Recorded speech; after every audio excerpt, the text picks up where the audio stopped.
Good evening, everyone. My name is Khalil. It's truly an honor to be here today. Anytime I get an opportunity to reach into the hearts and minds of individuals, I consider it an honor and a blessing. Usually when people hear my story, they often focus on the transformation. So some of the things that Zach mentioned, and I'm not going into all of those details today. They focus on the work that I do in communities, on helping individuals rebuild their lives after incarceration, or on speaking to young people about choices and purpose. But the truth is, my story did not begin there. My story began in a place many people know all too well. It began in struggle. It began in environments shaped by trauma, instability, and circumstances that often push young people toward decisions that can change the course of their lives. There was a time in my life when the best way to describe my story would have been black boy lost. Lost in circumstances, lost in decisions, and lost in direction. And those decisions eventually led me down a path that resulted in incarceration and a natural life plus 5-year sentence. And that was at the age of 17. At that moment, it felt like the final chapter of my life had already been written. But what I discovered during that time changed everything. I learned that a person's story is never finished unless they stop rewriting it. And the journey of rewriting my story taught me 5 lessons that I carry with me everywhere I go. And tonight I'm going to share those lessons with you.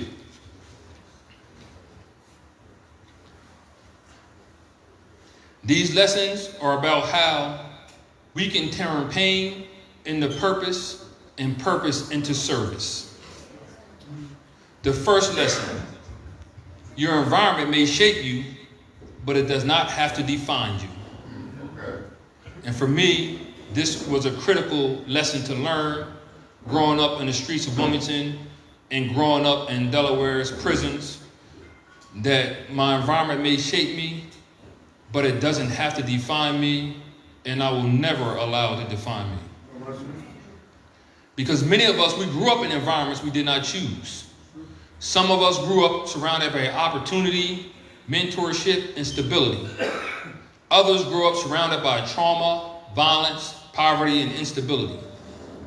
But when you grow up in difficult environments, it can begin to feel like your future has already been decided for you. People place labels on you: at risk, troublemaker, problem child, lost cause. When young people hear those things long enough, they begin to believe them. And growing up, those are the labels that I believe, those are the labels that I internalize, and those are the labels that I conform to. But here's the truth I want every person to hear. Your environment may shape you, but it does not have to define you. Your circumstances may influence your story, but they do not get to rewrite the ending. The second lesson: accountability is the beginning of transformation.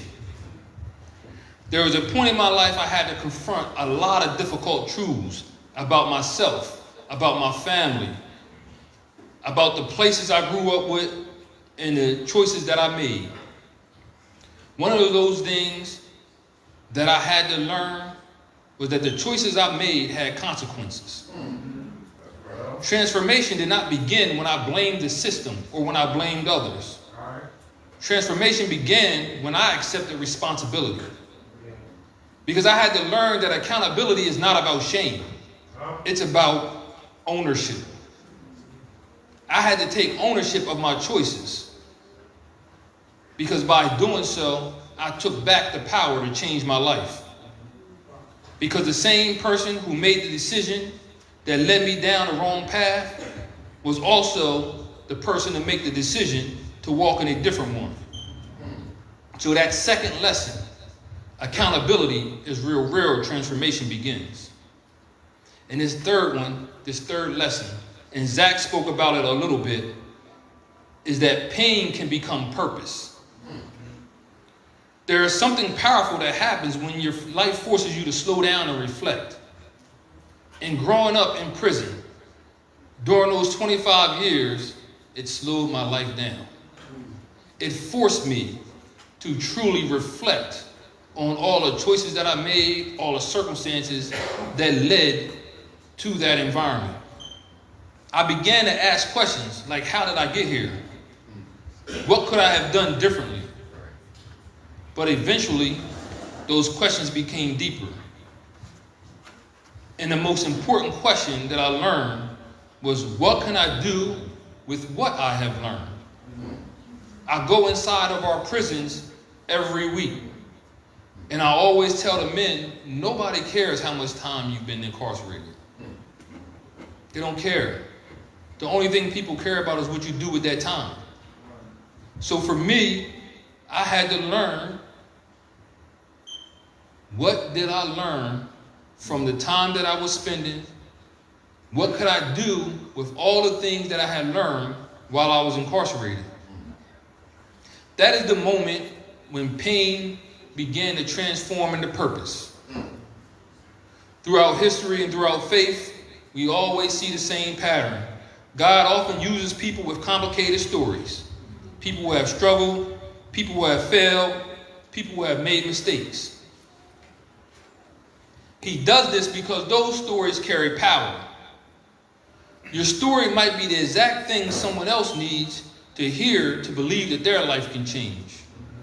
Your testimony can become someone else's survival guide. And that's what led me to write the book, Black Boy Lost. Because I wanted my story, my testimony, to be someone else's survival guide, someone else's lessons, so that they don't have to experience the things that I experienced. But the fourth lesson, service is the highest form of leadership. Many people believe service is about authority or recognition. But the greatest leaders in history understood something different. Leadership is about service. Jesus said he came not to be served, but to serve. True leadership is not measured by how many people work for you. It's measured by how many lives you help to improve. Today, through mistops, we work with individuals and families rebuilding their lives after incarceration. And what we see every day is that when people receive support, encouragement, and opportunity, transformation becomes possible.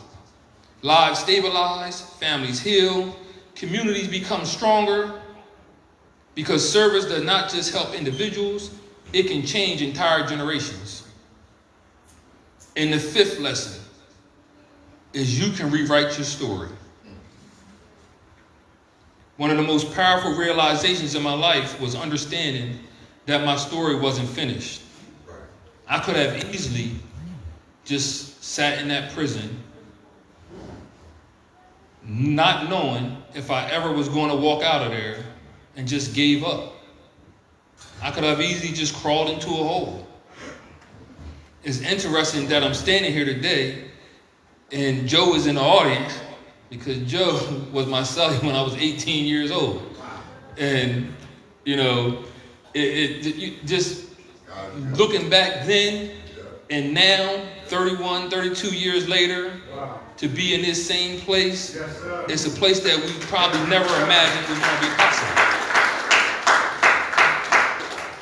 But understanding that my story wasn't finished, understanding that I made mistakes, understanding that I grew up in difficult circumstances. Sometimes I felt like the world has already decided who I was and who I should be and who I was going to be. But I realized that every day that I was blessed to wake up was going to be another opportunity for me to write a new chapter in my story. I couldn't erase my past, but I could decide what my past was going to produce. I didn't want it to produce bitterness. I wanted it to produce wisdom. I didn't want it to produce regret. I needed it to produce service. My story once began as Black Boy Lost, but that is not where it ended. Through accountability, reflection, faith, and service, I slowly began to rewrite my story. One of the most powerful things about service is that it creates a ripple effect. When you help one person rebuild their life, you help their entire family. And when families heal, communities become stronger. And when communities become stronger, future generations grow up with more opportunities than the generations before them. So never underestimate the power of one act of service. Never underestimate the power of one conversation, one moment of encouragement. Never underestimate the power of one person choosing to believe in someone who feels invisible. Those moments can truly change the trajectory of someone's life. Now, I said that I have 5 lessons that I live by, but I'm going to give you a bonus lesson. I'm going to give you a 6th lesson. And that is service requires an attitude of gratitude. Wow. One of the things that I didn't realize that I would do is when I came home, I would always say that I'm not supposed to be here. And it started when I was younger. With every bad thing that happened, I would say, why me? I would always question God, like, why me? Why us? Why did you have to take this from us?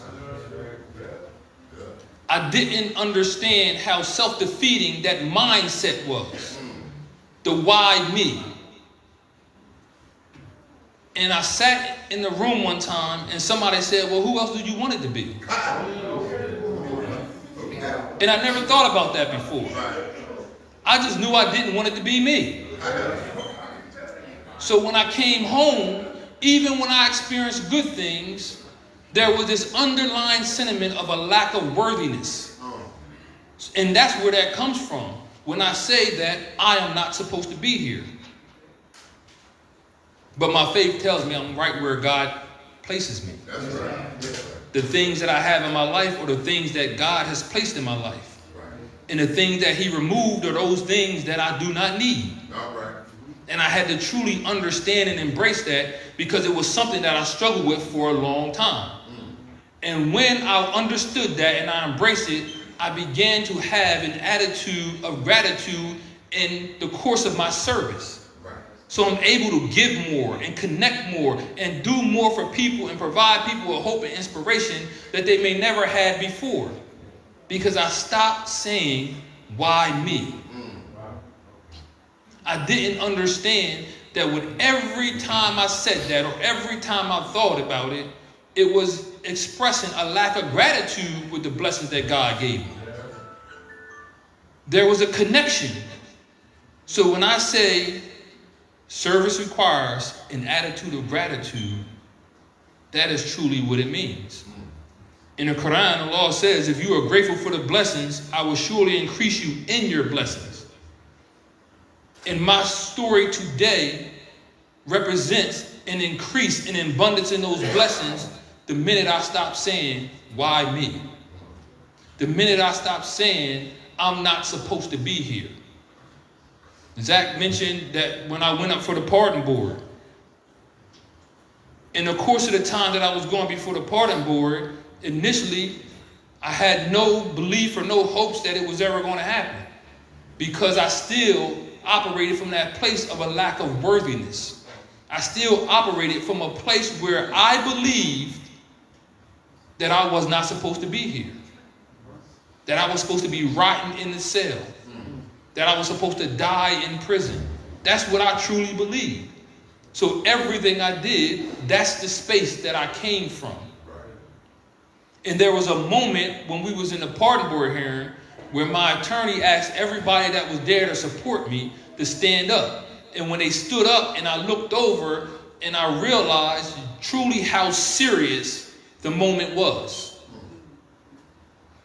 But it also helped me understand that I was worthy and I was where I was supposed to be. So as you move forward, I want to leave you with these 3 questions. Because these 3 questions will truly help you and anyone else that you are serving with. The first question to ask yourself is, who shaped your life for the better? What lessons have you learned that can help someone else? And third, who around you right now may need guidance, encouragement, or support? And are you giving it to them? Or are you allowing for the next person to come along and give it to them? Because as I said, God places you in the place that he wants you to be. So if you are next to a person who needs guidance, encouragement, and support in the face of service, you are next to that person because God has placed you next to that person. And you have a responsibility and an obligation to move when God tells you to move and go where he tells you to go. And heed to the call that he has given you. Because service begins the moment that you decide that your life will no longer be about your own success. So when I'm in these environments, I never mention that I was given a pardon. If Zach hadn't brought it up, I would never have mentioned it. Because the work that I do and the service that I do is not about my own success. It's about your success. It's about the success of your family and everyone that you were connected to. My story may have begun as Black Boy Lost, but that's definitely not how it ended. That's right. And that's not how it's going to end.